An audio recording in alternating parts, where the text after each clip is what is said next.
Hey everyone, Jengar here.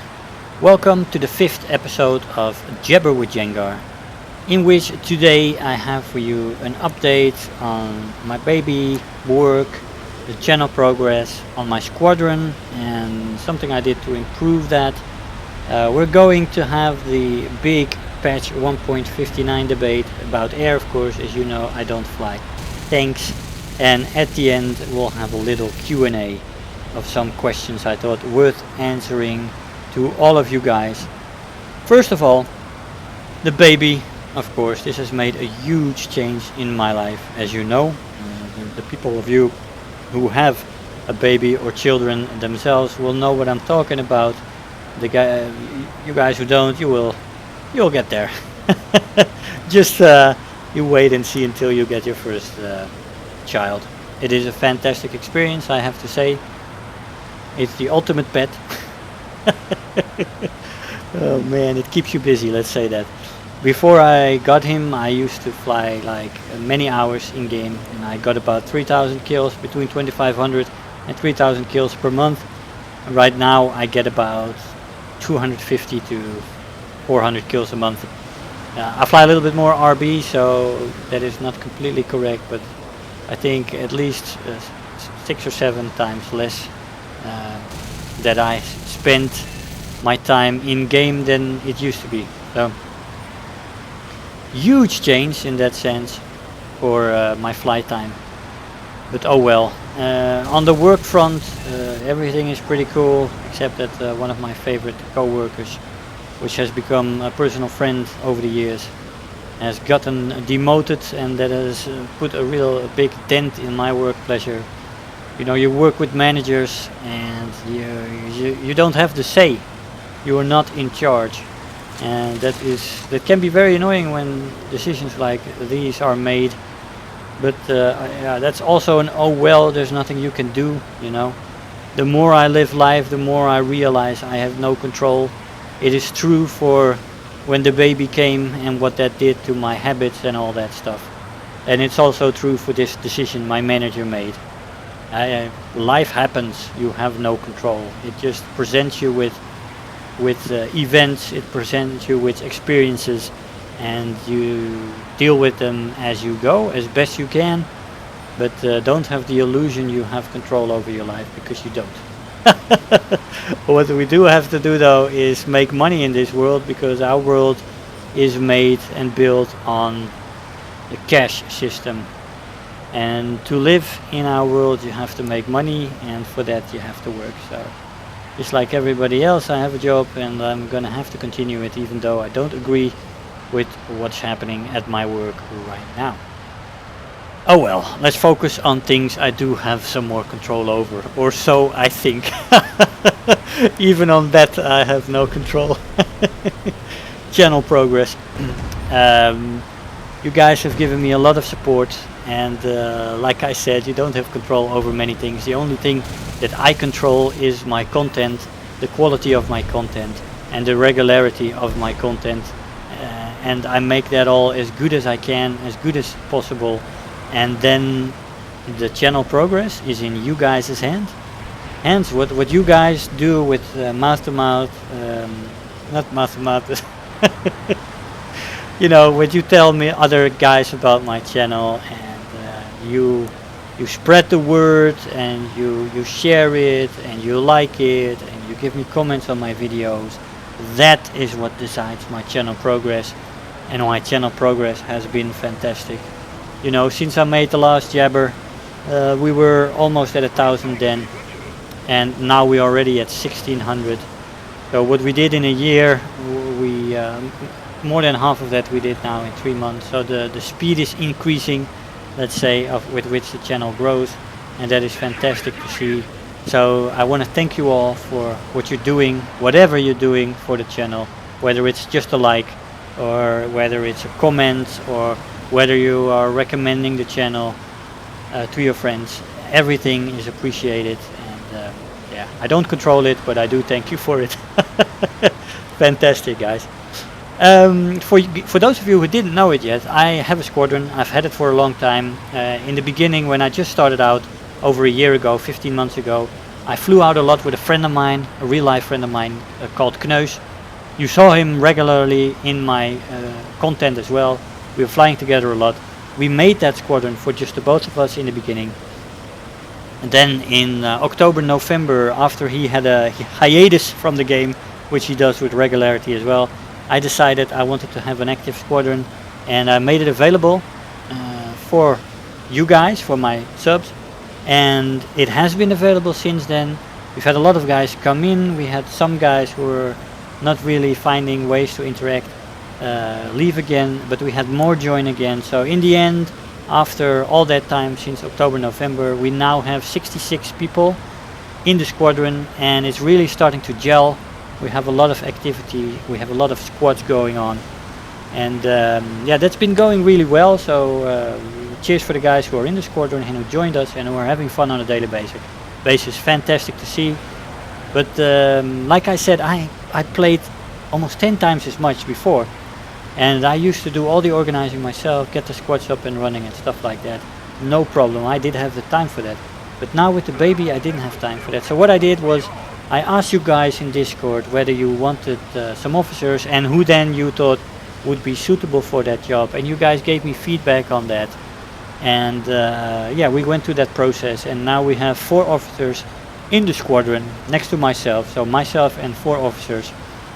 And those guys have really been doing their best to get squads up and running, get people who haven't been playing a lot, or who have been a little bit shy in the background, you know, didn't come on Discord out of themselves and didn't really whisper each other to start squads. They've been activating these guys, and I'm seeing more and more that people start to ask each other in game, do you want to fly squad, stuff like that. So there's much more activity, and it's really cool to see that grow and develop. Fantastic. So keep doing that, guys. Looks good. For the people, for those of you who are watching, who are subs to the channel but who haven't joined the squadron yet, and you don't have a squadron in game, you're not flying with friends, don't feel shy to join the squadron. You know, my squadron now has 66 members. We have place for 128 members, so we're not full by a long shot. And also you don't have to do anything special. You don't have to have a wonderful stats. You don't have to be the best. You just have to bring a nice personality. You just have to bring your humor and your fun, and just jump in it. And that's all I ask for people who join the squadron. So if you are a subscriber to the channel, that's my only criteria, and feel free to join. Do join, because it's a lot of fun.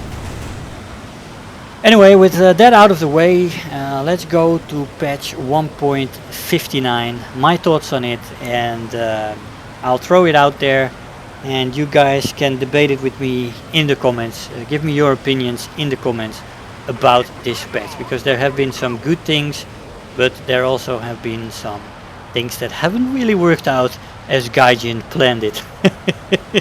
Now, the biggest thing that I want to mention here is the combined effect of bombers and fighters getting a damage model buff in the beginning. It was when I had a collaboration with Longshot in that time frame when the patch had just come out. Longshot and me flew out, and we both noticed that something had changed. Things didn't die as quickly anymore. Even the fighters didn't die anymore like they used to die.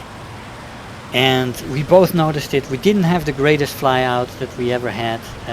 We did have fun, of course, and you saw the collaboration compilations from that. We did have a lot of fun. We still had good kills and stuff like that. But both of us noticed that both the fighters and the bombers were harder to kill. Now, of course, after that, very quickly, the week after that, the damage models of the fighters seem to have been revised and been returned to normal. At least that's how it felt, because the fighters were more killable again. But the bombers weren't. The bombers stayed very tough nuts to crack on all levels. Of course, this coincided with something that hasn't been noted in any of the patch notes, but it was felt by a lot of us. I've talked to a lot of guys in my squadron. I've talked to a lot of fellow YouTubers, but a lot of us noticed that there was a change in weapon damage, in the weapon output. And it wasn't a buff, it was a nerf. and combine that with the damage model buffs, and you get a situation where planes they don't go down so easy anymore. And I mean, without sounding cocky, for me it was noticeable. I went from 15 to 20 kill matches to 8 to 12 kill matches. It was not funny, but not much changed for me, because my aim is pretty good, and I still know where to hit planes. And of course I get less kills, but still it's manageable. But for some of the guys in my squadron who are less good players, or their aim isn't as good, or they have a bad computer which already limited them to what they could do, for those people this change was very, very bad, not enjoyable. Because if you go from 5 kills per match to 2 kills per match, that's a bigger change than going from 15 to 20 to about 10 to 15 kills, you know. It's an accent change, but for that, for the average player, it's a much bigger change, and it's much bigger impact on their fun factor, which is not something I think that Gaijin thought about. And the end result of that, of course, was the bomber spam. You know, we've had bomber spams in the past. It happened before, where they changed the health of bombers, and all of a sudden everybody flies bombers, and you get, and that has effect again on matches, because you know, if you have a team full of bombers, how long do you think that match gonna last? How much fun does the average player have in such a match? You know, that has almost divine impact on this game. You know, and Gaijin has to realize that they are having this divine impact on their own fucking game. Because it is, they always had changes like a sledgehammer, you know. Change things with a sledgehammer, that is not gonna work. I would recommend to them to change things, to fine-tune things. Give them a buff of 10%, or maybe 5%. See what it does. Is it satisfactory? No? Do another 5%, see what that does. Not change the health of bombers with 25 or 30%, and then see what happens. That is sledgehammer work, and that can have like I said, that can have major. Let's stop with the divine, because Gaijin certainly isn't God, although in this game you can argue. But yeah, it has huge changes on the game, without a doubt. You know, this whole bomber spawn was accentuated by the introduction of the TU4, which of course is the Russian beast at 6.3 when it was introduced, was changed to 7.0 and then changed to 8.0. Now I don't even think the problem of that plane lies in that it has to be 8.0 or 9.0. I thought it was good at 7.0. I got killed a lot by ME262 and stuff like that. The problem was, if two of the TU4s got through to the airfield and had bombs left, the airfield was dead and the game was over. You know, and the higher bomber spawn introduced together with the interceptor spawn. The interceptor spawn was great, by the way, just to give a positive note in this whole story. Interceptors with, like for example the TA that we're looking at, had great effect on some planes that were obsolete, because they had to start from airfields in RB, for example, and just weren't competitive. With the air spawn they get now, they are competitive. Great change for a lot of fighters that we now call interceptors, but fantastic that. But the bombers also got a higher spawn, which resulted in, for example, the TU4 at 7.0 being against ME262 that had to go up from the airfield, never being able to get to altitude before the TU4s were able to drop their bomb loads. Or maybe one or two could do this and get one out of the sky, but then the other three finished the match. And that was only after Gaijin changed the bomber limit in RB to 4 instead of unlimited, which was a change they did. A good change in and of itself, but didn't solve the problem, because still you only need a few TU4s to finish a match. So yeah, it created a big problem. The end result, after a bomber spawn, which we still have, by the way, because never mind. The end result of that was short matches. And with short matches, I'm talking about 3 to 5 minutes. You know, the other day I was flying my Ta 152 H1, climbed to altitude in an AB match, looked around, saw my first target, started to prepare a dive on him, match ended. I didn't do anything. Didn't do anything. Nada. Zip. Nothing. And that's not fun. It really isn't fun. That was a match with 10 bombers. And they ended the match. I think we shot down 2 or 3. I didn't shoot anything, but the team shot down 3, 7 continued, and it was over. And I think even those 3 finished dropping their bombs, because they were only shot down with great effort. So is it that Gaijin is focused on queue time so much? You know, I have seen them make decisions like decreasing the number of ground targets in RB matches and stuff like that. Automatically finishing matches to get people back in the queue. I know queue times are slightly important, but if you do everything just for the queue times, then you're gonna have less fun for the players. Like the 3-minute match I was talking about, where I didn't do anything. Also had another match the other day where I had 1 kill, 1 dogfight, and I went back, checked, and then the match was over as well. That was a 4.5-minute match, but only I got 1 kill. And that kind of stuff is happening a lot, you know. I'm working on a premium review on the D13. Been working on it for a week now. Haven't gotten one single interesting match. The most kills I got in an AB match was 5 kills, and it was 4 bombers and 1 fight. And it wasn't interesting to show the plane with, so not useful. And the other matches were just so short that I only got 1 or 2 kills, and also not usable. So for the first time in my premium review making life, I am thinking about making a compilation, because I just can't get a match, one single match in which I can show everything this plane can do, which is amazing to me. You know, if this is the changes we're working with, then you are working on my fun factor, Gaijin. I mean, I am one of your more, how do you call that, sober, or how do you call that? I'm not emotional. I'm more of a neutral player. I play for fun. I play this game for fun. I've said it in one of the last Jabber with Jengars. As long as I have fun, I will play this game, and you know what they do, it's their game, they make their changes, and I am too old to get all emotional about all kinds of changes, so I don't do that anymore. But this change is not increasing my fun factor, it is actually decreasing my fun factor. And I'm still having fun, but just to mention this to Gaijin, this is not having a positive effect on your game. Crying out loud.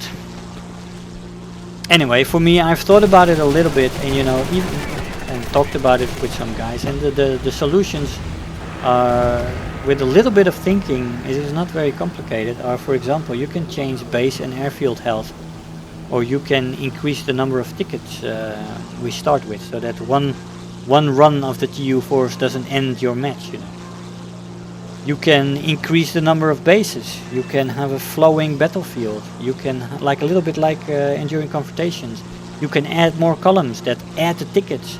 You can give more targets, give batches of AI bombers that increase the number of tickets.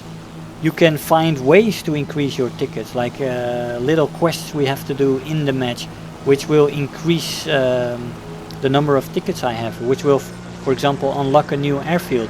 When we allow a column of tanks to unlock a run to an airfield, unlock that, and we get more tickets. You can think of multiple ways in which you can make the existing modes more interesting and achieve the same goal, you know. But yeah, so it is. I wish they would use some more intelligence to make bombers more useful again, than just this blunt damage model change. It is not an intelligent change, and it creates all kinds of side issues that they didn't think about. And I can't believe that they haven't thought about that, because it's so obvious. Anyway, give me your thoughts in the comment, guys. I'm very interested to see what you think about that. We're going to a quick Q&A now. I've had Raphael Neubert ask me, what's your favorite German plane? Great question, but I can't really answer that. There's so many planes in the German tree. I like the 109 line and the 190 line, some of the favorite lines in the game for me. Fantastic planes in there, all throughout that line. Sorry mate, I can't answer that one. Shiolisp and many others have asked me in many different ways how to become a great fighter pilot. And I can say you don't become it over a day, you know. I've taken 2.5 years to become the pilot I am today. And I started out flying with the mouse and not knowing what a full elevator turn was. I didn't even use rudder, didn't know what it was. I started to improve, I started to learn, I started to look at videos. I started to work on things one thing at a time, started to incorporate elevator turns, started to incorporate rolls, snap rolls. I started to use rudder, but learn yourself one thing at a time. Don't do everything at once, because you won't be knowing what you're doing and you won't see an improvement. Just start to use one thing at a time. Now in the beginning, when I was still playing this in the beginning, I only had I only used elevator turns. I didn't use a rudder yet, and you can see now that I use it way more.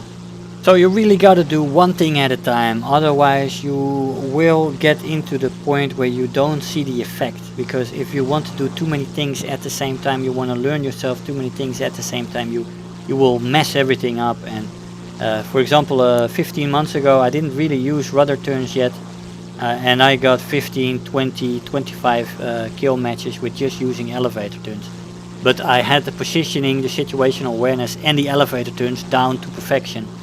Only later I started to use rudder movements, rudder turns, stall fighting, much more with the rudder, and that added to my game after that again. But teach yourself one thing at a time, and that one by one you will get all the skills in, and your skill set will increase, and at a certain point you will be a great fighter pilot.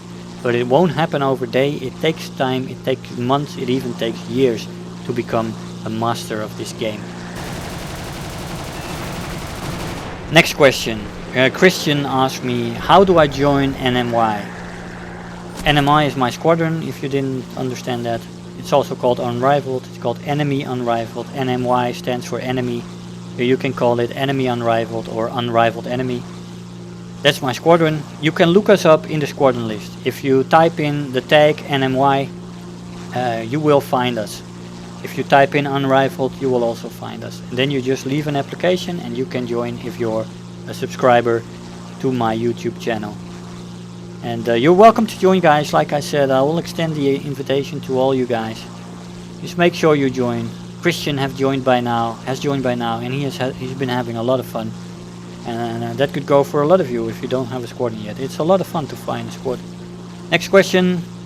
Azarias12 the Skinny asked me, could you make shorter videos? Now, interesting question, and also interesting answer. Some of my series have shorter videos. For example, the air combat maneuvers is short, and sometimes my RB battle series and my AB battle series can sometimes be short if I only show one match, for example. But especially for the premium reviews and sometimes even the normal reviews, I want to show you guys what the planes are made of, to give you an extensive detailed report on what the plane can do, so that you guys will have more effect with them, better results. And thus I am not really looking at the length of the video. Well, I make sure they don't last an hour, but if they last 22 minutes or 30 or 24 minutes or 30 minutes, I don't look at that.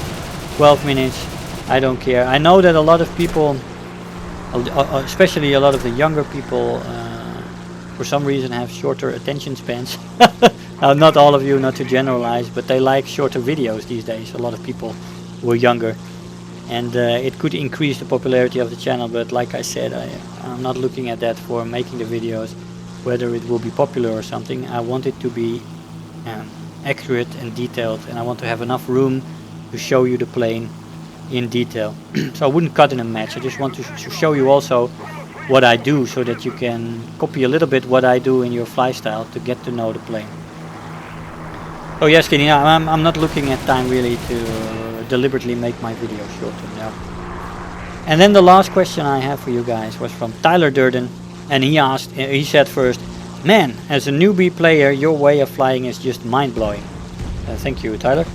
And then the last bit of his question was, would you mind doing some sort of tutorials and share your wisdom? Well, Tyler, if you've looked really carefully on the channel, I have 2 extensive tutorials for beginners where a lot of detailed information about AB flying.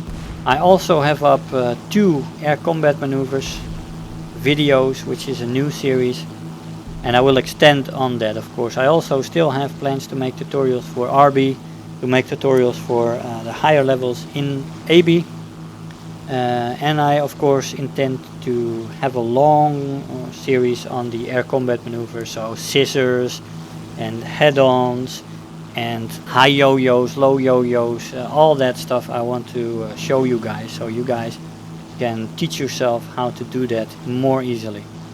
So yeah, you can expect that from me. I'm actually working on a head-on air combat maneuver episode right now, so you can expect that to come in the near future. Guys, that's it for this time. We have been going on for long enough.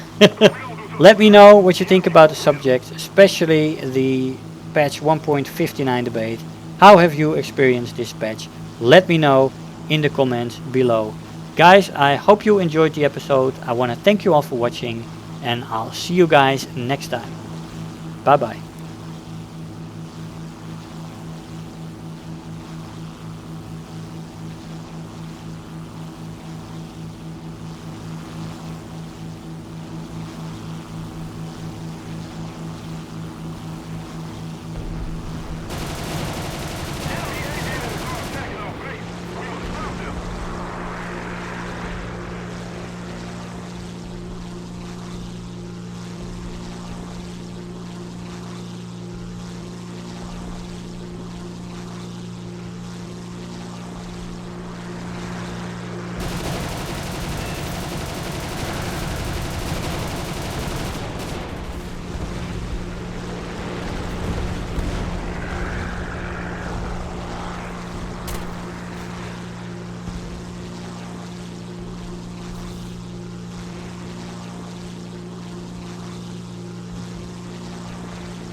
Die, bitch. Finally.